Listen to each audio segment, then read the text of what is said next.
Le titre de notre vidéo est Comment on reçoit la puissance du Saint-Esprit.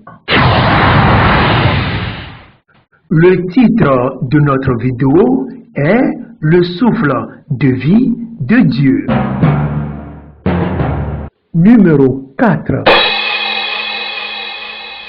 Retenons que le plan de Dieu est que l'homme soit composé du corps, de l'âme et d'esprit. Selon les statistiques démographiques mondiales d'aujourd'hui, le christianisme est la plus grande religion du monde avec 2,2 milliards de personnes connues sous le nom chrétien. Il y a un nombre incalculable de personnes qui se disent chrétiens dans ce monde parce qu'ils croient en Jésus comme leur sauveur. Comme ces chrétiens que nous voyons ici, jusqu'à présent, ils n'ont pas encore le Saint-Esprit. Si on les regarde bien, ils ont seulement l'âme. Pourquoi ils n'ont pas l'esprit? Parce qu'ils résistaient au Saint-Esprit. Oui, j'ai réussi à empêcher les chrétiens de recevoir le Saint-Esprit et le don de langue. J'ai tellement mis le mensonge et l'incompréhension dans l'Église à propos de ce don. J'ai donné à l'Église le faux enseignement du don du Saint-Esprit, de les étudier, faire du débat à ce sujet, avoir de belles discussions doctrinales à ce sujet pour ne jamais le recevoir. Il y a beaucoup d'incroyants.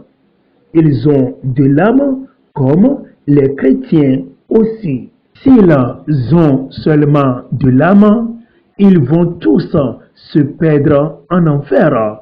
C'est ce que Satan veut. Le Seigneur nous dit qu'aujourd'hui, il y a déjà certains de mes enfants dans ce monde qui ont déjà reçu mon esprit et mes dons.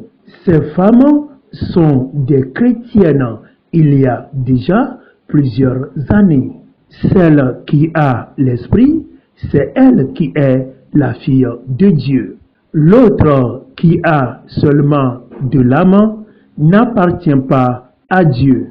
Si quelqu'un n'a pas l'esprit de Christ, il n'appartient pas à Christ. Romains chapitre 8, verset 9.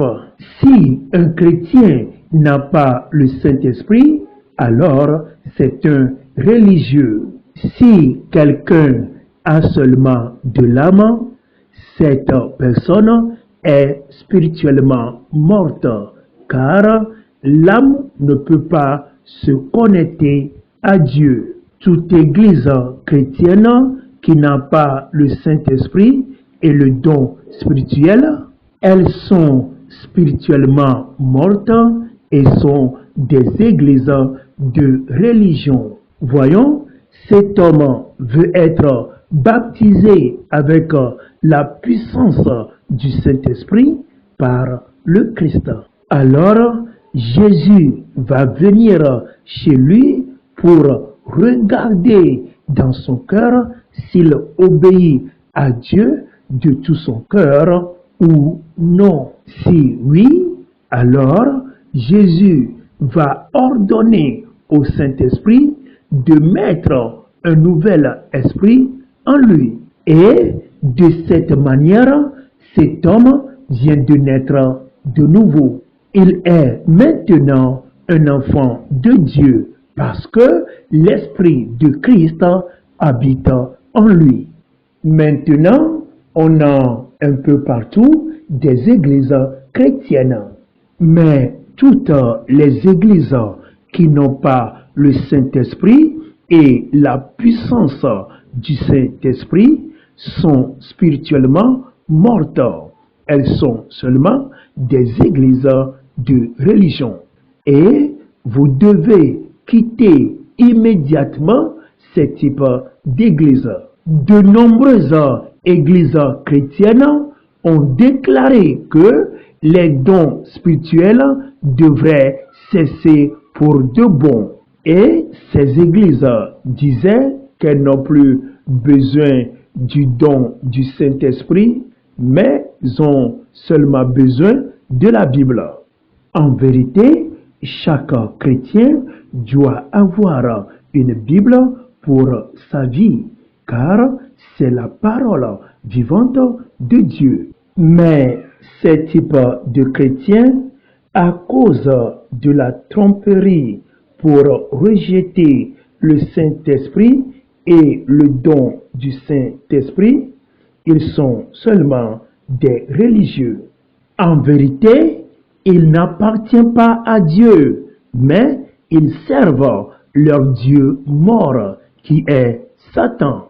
Dieu veut que tous ceux qui croient en son Fils soient baptisés de la puissance du Saint-Esprit. Voyons ici, le Saint-Esprit est en train de donner un nouveau esprit à cette femme. Mais la question est que, avec nos yeux charnels, on peut voir le nouveau esprit entrer dans cette femme. Voyons maintenant sur le plan spirituel l'entrée du nouveau esprit dans la vie des chrétiens. Car c'est seulement le Saint-Esprit qui mettra en vous le nouveau esprit de la vie éternelle. C'est le Saint-Esprit qui amènera le royaume de Dieu en vous, fera que vous aurez assurément une connaissance de Dieu développée et vous aurez également de bonnes relations avec Dieu. Si quelqu'un est né de nouveau, la personne sera revêtue du nouveau esprit donné par le Saint-Esprit. Vous devez nécessairement avoir le nouveau esprit que le Saint-Esprit de Dieu donne. Eh bien, le nouveau esprit du Saint-Esprit ne sera pas donné à n'importe qui, mais seulement à ceux qui ont la ferme décision d'être de véritables enfants de Dieu et de suivre le Seigneur Jésus-Christ. Bible TV's International. La parole de Dieu, les chansons, les témoignages, la lecture de la Bible, les vidéos chrétiennes. Enregistrez notre numéro et entrez dans notre groupe WhatsApp pour en avoir plus. Bible TV's International.